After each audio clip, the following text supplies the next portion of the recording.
urusobe rw'ibiriho, urusobe rw'ibiriho. Igisubizo ukeneye ngo ubeho ubuzima butunganiwe, bukunejeje ndetse bwo hejuru kiri hafi yawe. Kurikirana ikiganiro urusobe rw'ibiriho, umenye uko ubaho ubuzima bwawe bwagenwe n'Imana ngo bube ubw'ubwiza n'icyubahiro binyuze mu ijambo ry'Imana.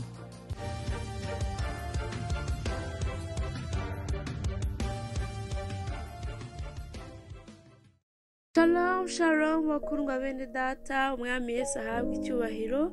Turashima Imana ko twongeye guhurira hano ngo twige ijambo ry'Imana. Reka rero dukurikire, dutege amatwi, duhabwe umugisha uyu munsi. Haleluya! Ni ka gatabo k'urusobe rw'ibiriho, inyigisho ya buri munsi idufasha gukomeza gukura mu bumenyi bw'umwami. Imana ishimwe. Uyu munsi turiga inyigisho ivuga iti guhamya kw'Imana ufite ubuzima buhoraho.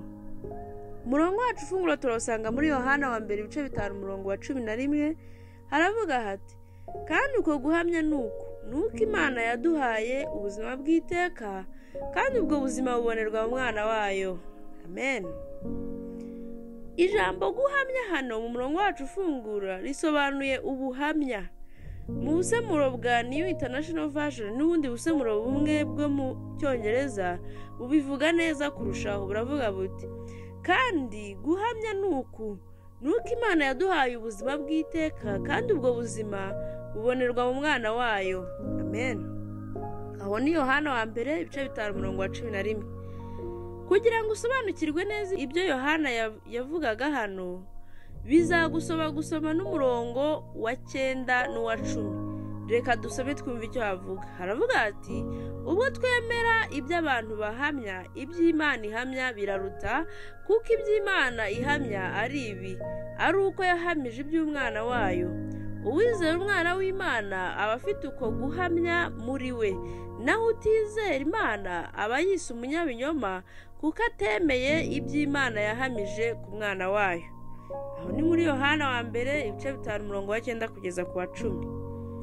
Ubuhamya bw'Imana ni uko ufite ubuzima bw'iteka kuko ufite Yesu Kristo. Si ngombwa ko hari icyo wumva muri wowe kugira ngo umenye ko ubufite. Icyo ukeneye ni ubuhamya bw'Imana gusa ko wamaze kubugira. Niba utemera ubuhamya bwayo, uba uyigize umubeshyi, kandi Imana ntishobora kubeshya. Ubwo buhamya buvuga ko nanone udafite umwana aba adafite ubwo buzima. Isaya umurongo wa 13 ni mwiza cyane. Muri wo intumwa Yohana iravuga iti ibyo ndabibandikiye mwebwe abizeye izina ry'umwana w'Imana, kugira ngo mumenye ko mufite ubuzima bw'iteka. Amen. Niba utarizera umwana w'Imana rero, uyu munsi ntucikwe. Imana ishimwe cyane, kuko turabona ko biduhesha ubuzima bw'iteka. Imana ihabwe icyubahiro. Niba wizera izina ry'umwana w'Imana, ibi byandikiwe wowe kugira ngo wemere ubuhamya bw'Imana, kandi ubwo buhamya ni uko uba ufite ubuzima buhoraho. Bityo rero n'aka kanya vugana icyizere uti mfite ubuzima kuko mfite umwana w'Imana. Imana ihabwe icyubahiro. Haleluya. Mfite ubuzima kuko mfite umwana w'Imana. Haleluya. Mbese wari uzi ko hano umuntu ubuzima umuhaye umwana w'Imana? Imana ishimwe cyane. Reka Mwuka dufashe kandi atuyobore, ijambo ry'umunsi turibyaza umusaruro. Hanyuma tugiye gusenga, turasubiramo tuti Data mwiza, nishimiye ubuhamya bwawe ko mfite ubuzima kuko mfite Kristo Yesu. Ngenda n'imyumvire uyu munsi ubwo ngaragaza kamere yawe y'ubumana n'imbaraga zawe. Nuzuye ubuzima, amagara mazima n'imbaraga, kandi mbayeho mu kunesha kuko ubuzima buhoraho bukorera muri jye.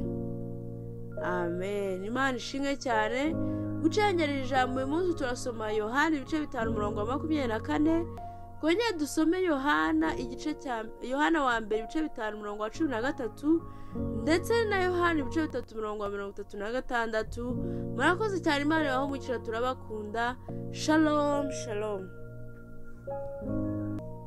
Oh haleluya, ndizera ntashidikanya ko wahawe umugisha n'iyi nyigisho ndetse ukaba unumva wifuza cyane kwegera Imana no kubaho mu migisha yayo.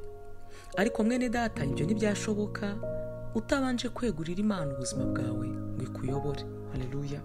Niba wumva ari wowe Imana iri kuvugisha binyuze mu ijwi ryanjye, sengana nanjye iri sengesho usubiramo aya magambo uti: Mwami Imana, ndaje mu izina rya Yesu Kristo. Ijambo ryawe riravuga riti, umuntu wese uzambaza izina ry'Uwiteka azakizwa. Mu Byakozwe n'Intumwa ibice 2 umurongo wa 21. Ndasaba Yesu ngo aze mu mutima wanjye, abe umwami w'ubuzima bwanjye. Nakiriye ubugingo buhoraho mu mwuka wanjye, kandi nk'uko Abaroma ibice 10 umurongo wa 9 havuga ngo niwatuza akanwa kawe yuko Yesu ari umwami, ukizera mu mutima wawe yuko Imana yamuzuye, uzakizwa. Natuye ko nkijijwe, natuye ko mvutse ubwa kabiri, ndi umwana w'Imana. Ubu mfite Kristo utuye muri jye,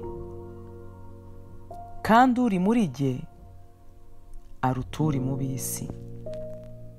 Ubu ndagendera mu gusobanukirwa ubuzima bwanjye bushya muri Kristo Yesu. Haleluya, amen, amen, amen. Nezerwa cyane mwene data, ubu ubaye umwana w'Imana, kugira ngo wakire ibisobanuro birenzeho ku buryo wakura nk'umukristo, cyangwa niba wifuza gusengerwa by'umwihariko, mwahamagara kuri 07 9 4 000 91. Ndasubiramo 07 9 4 000 91. Imana ibaho umugisha, naho ubutaha.